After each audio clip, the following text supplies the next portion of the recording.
Well, one of the things that I strongly believe is that leadership is very important. And when we talk about leadership, what we are saying is that leadership really matters. Now, welcome. This is simply a segment where we believe that in a world where people believe in eating and eating everything, then it is very important for us to unteach, for us to be able to teach that leadership is not about eating everything, but it's an opportunity to serve people. In this segment, what do? We share ideas, we share insights that can help both existing and emerging leaders to lead better, because our conviction is that inawezekana. Now look at that picture. You just take all your time and that picture, and I believe what you see in that picture, there are several things. Now you see a small boy. This is the boy. You can see him very small, very minute. He doesn't have shoes. He is shabbily dressed. He is not dressed in an elegant manner. He's not dressed in a executive manner.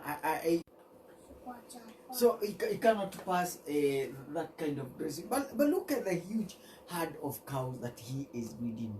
You know, mature. You know, with all the horns, very scary, very intimidating. It is using any force, and the cow seems to be following him willingly. And look at the definition of leadership. It says leadership is not about size, and I like that, because we in politics think that leadership is about size. That's why we hire the most the richest in our village. We go for the height. I mean, the tallest is the one that actually gets our vote. All anybody who is on obscure, anybody so anybody who comes from a wealthy family cannot be elected. So it's not about size. Leadership is about knowledge and wisdom. That means it is very important for a leader to be there is no way you can tell yourself that you are a leader and you don't like leading. And there are basic information that you really need. You need to know how to lead. You need to know people's frustrations. You need to understand people's limitations. In other words, you need to have these facts on you on your desk. You need to know them. But even importantly, you need to have the wisdom. And wisdom is the ability to know what to do and what not. So it is very important for us to be able to apply wisdom.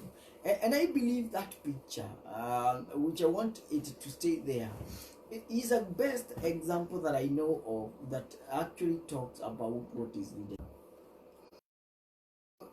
That is very important for us to be able to know. And I think if Kenyans in particular would be able to see that picture and use it to go to elections, especially coming August, then I'm very sure we are going to fire politicians, we are going to fire bad leaders, and so that is it. And it is very important for us to allow us. Let me ask a question. So based on that picture, who is a leader?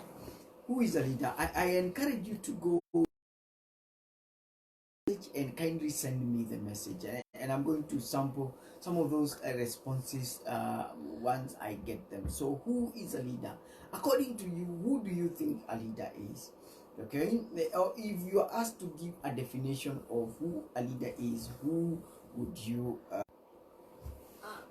so they have, according to an article that I stumbled on done by Mombi, she talks about 4 types of leaders that exist. The first one is thought leaders, and these are leaders that actually help their followers to find new possibility.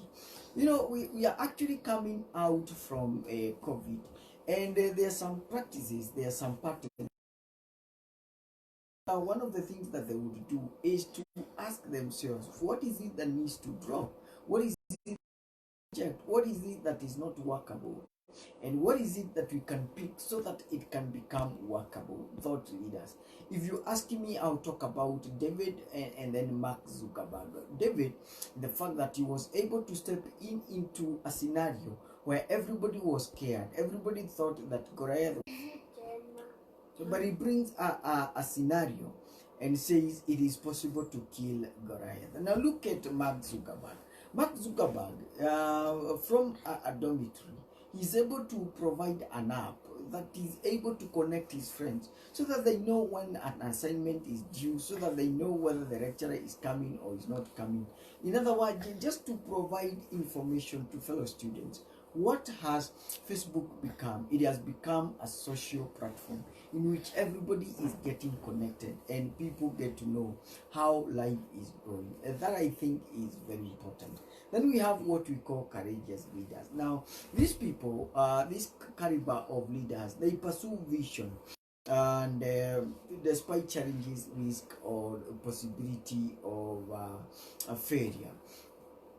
Of interest is that courageous leaders are not, we are not saying they are not afraid, but what they do is that they continue, they take risk.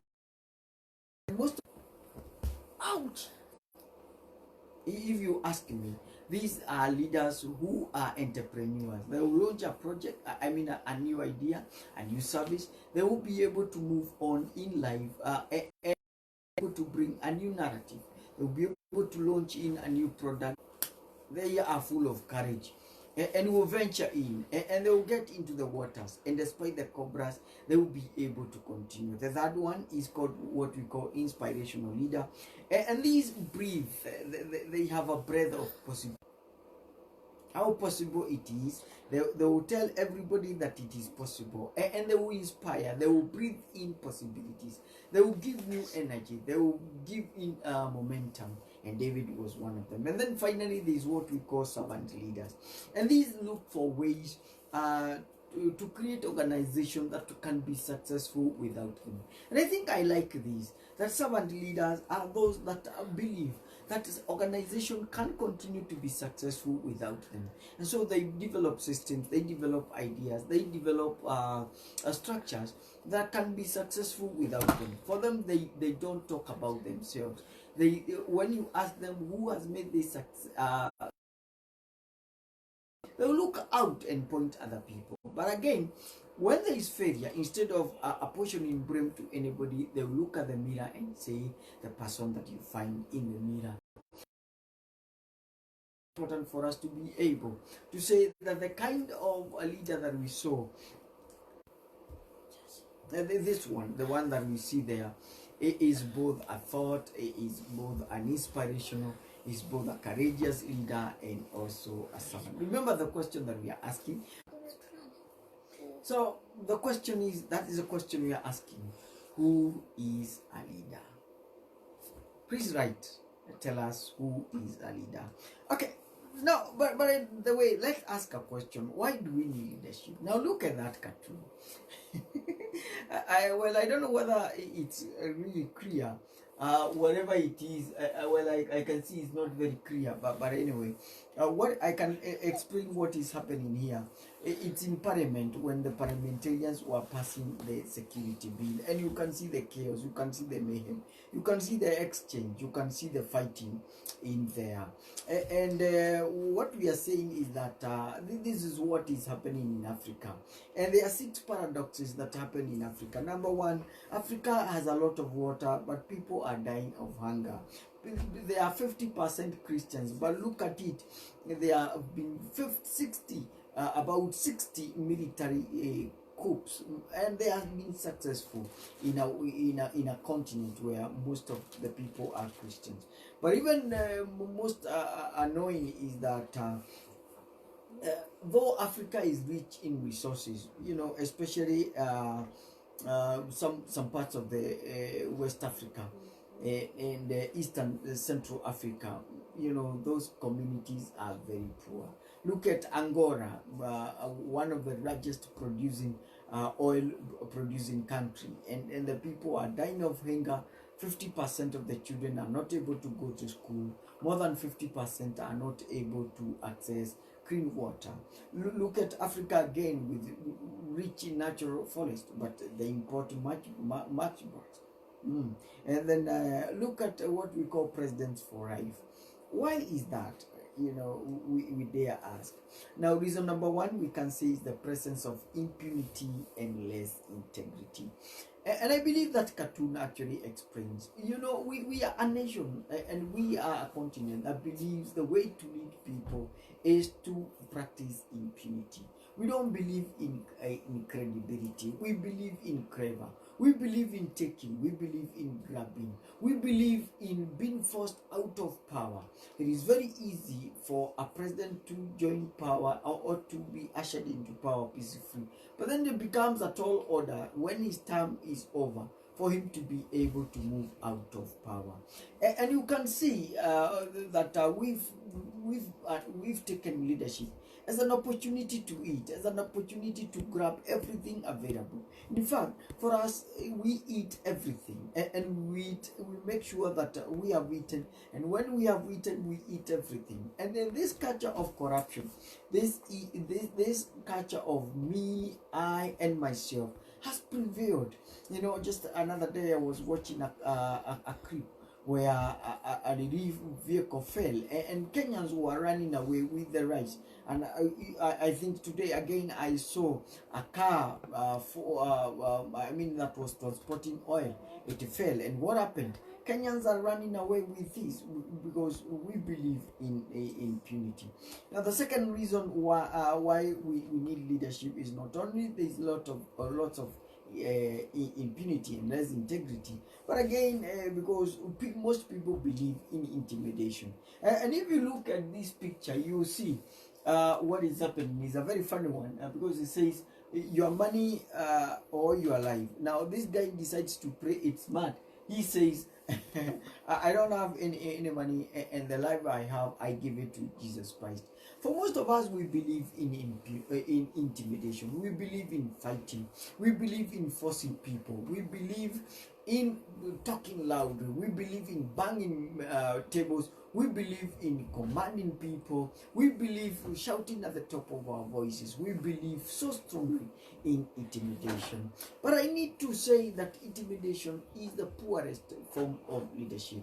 What we need to do is to talk to people, is to inspire them, is to persuade them, is to be able to lead them by their hands and show them what they need to do.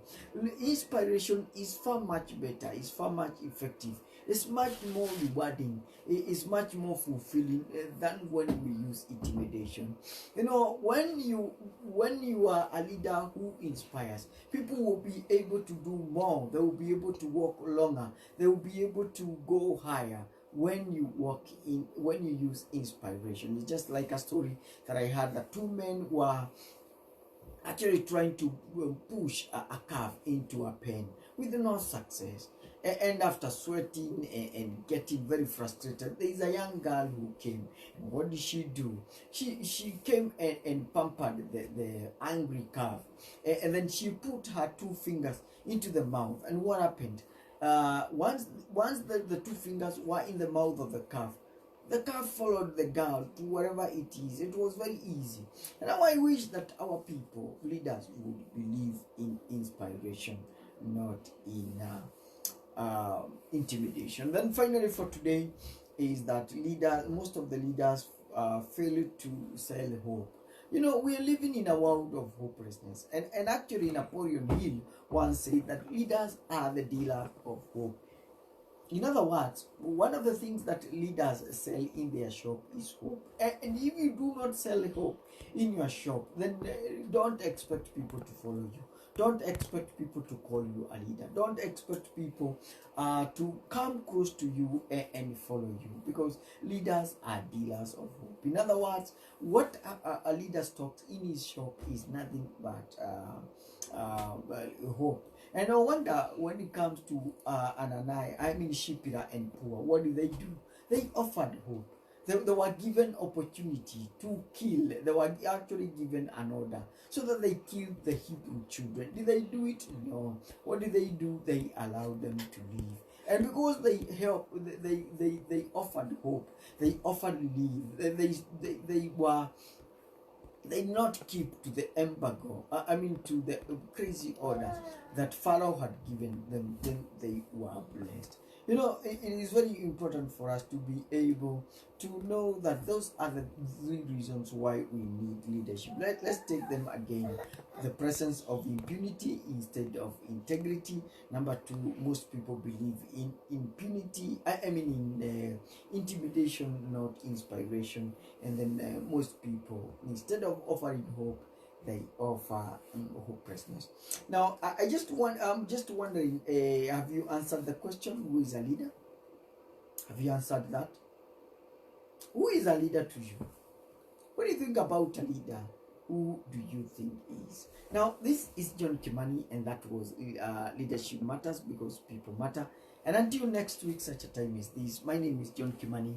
Remember what you always say here in Awezekana.